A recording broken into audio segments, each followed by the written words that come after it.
Welcome to the Unlocked Podcast, a podcast where we decode human performance one gene at a time. I'm Tony, and this series isn't just about science. It's about unlocking the hidden power you carry in your biology so you can train smarter, live longer, and activate what most people think is fixed. We're going to talk about genes, healing, mental clarity, recovery, and even where science and soul start to meet. But we're starting with the foundation because most people don't know what DNA really is or how much control they actually have.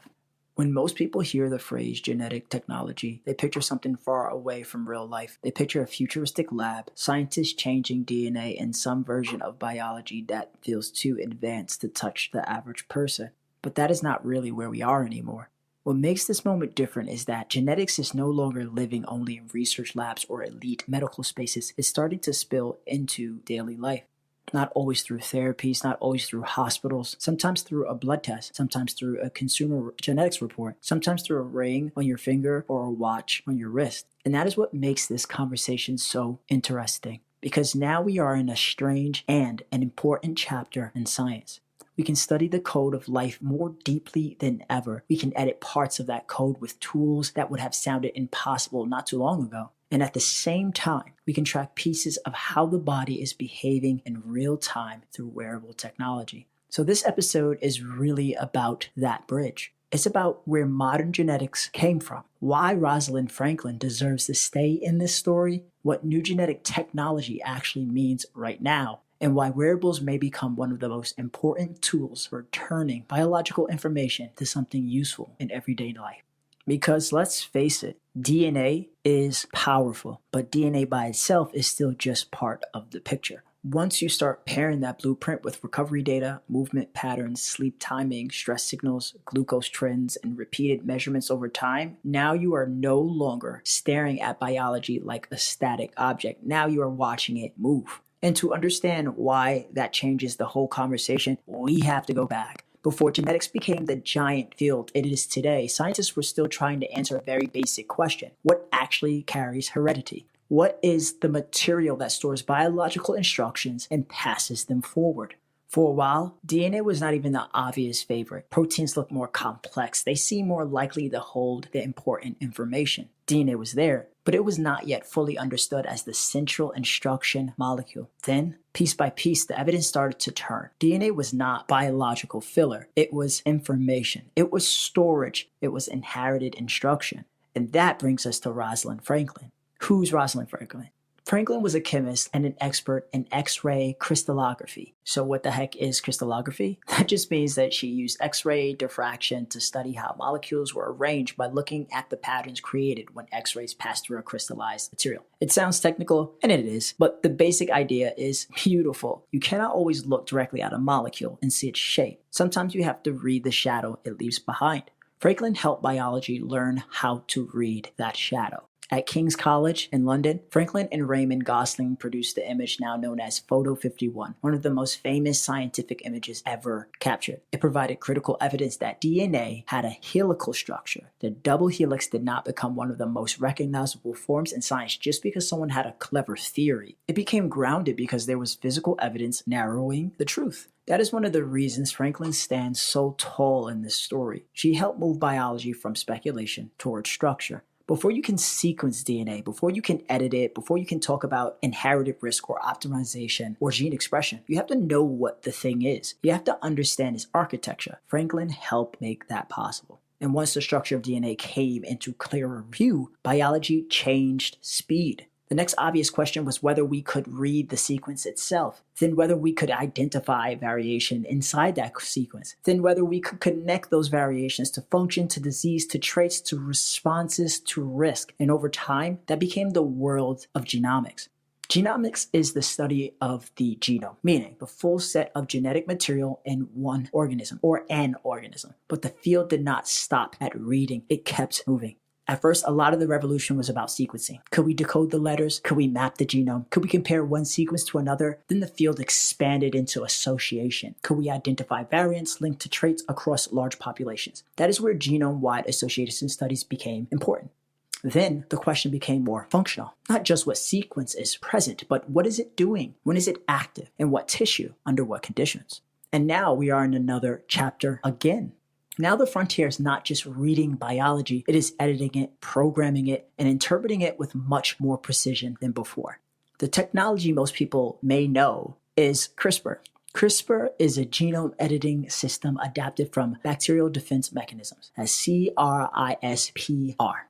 In simple terms, it gave scientists a much more targeted way to interact with DNA. Instead of broadly manipulating genetic material, researchers could now direct molecule tools toward specific sequences. But even CRISPR has evolved. When people say CRISPR, they often imagine one tool. In reality, this space has become much more layered. There's traditional CRISPR editing, where DNA is cut at a targeted site. There is base editing, where one DNA letter can be chemically changed into another without making a full double-strand break. And there is prime editing, which gives even more flexibility by guiding small, precise edits with a system that can write new information into a target site more carefully. This is a serious leap in capability. Look at that arc for a second. First, the question was, what carries biological information? Then it became, what is the structure? Then it became, can we read the sentence? And now it has become, can we rewrite parts of it with precision? That is not a small scientific upgrade. That is a shift in what medicine may eventually be able to do. But the fact that we are even having that conversation tells you how far we have come. We went from trying to figure out what hereditary even is, to seeing that structure of DNA, to reading the code, to editing parts of that code in real medical context. That is not science fiction anymore. And then something even more interesting has happened, right? The story completely has left the lab. Well, not all of it, of course, but part of it did. Because most people listening are never going to work in a genome editing lab. Let's face it. Most people are never going to build a prime editor.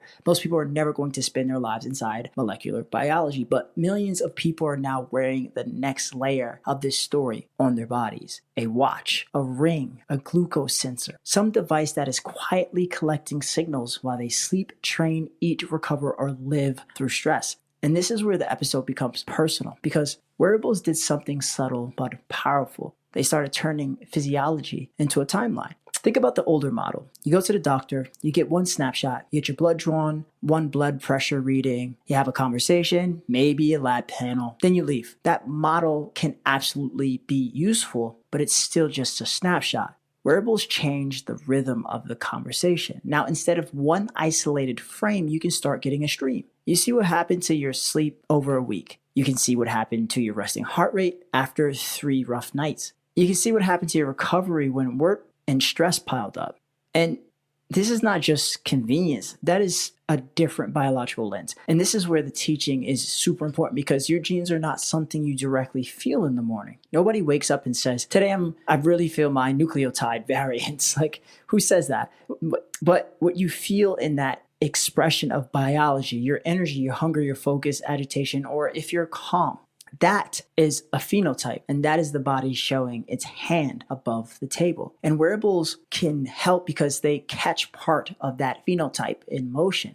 That is the bridge. Genetics can suggest that your system may tend toward, or what your system tends toward. The wearables help you see how the tendency is actually showing up. Maybe your biology is more stress sensitive. Maybe your recovery gets hit harder when sleep is unstable. Maybe your appetite becomes harder to regulate when your routine slips. Maybe your glucose control gets messier when you're under recovered. The genes may point you toward the system that needs closer attention, and then the wearable helps you see whether that pattern is actually appearing in your real life. So let's make this a little more concrete. Say someone opens up their app in the morning and they see their recovery is low, resting heart rate is elevated, and sleep was shorter than usual. So what would that mean? It usually means the body is carrying more strain. The strain could be hard training, emotional stress, poor sleep, dehydration, or maybe an illness has started. So look at it like the score is giving your body a clue, like leaving fingerprints. After you get those fingerprints or that clue, you can ask the right question, like what's changed and what was different yesterday.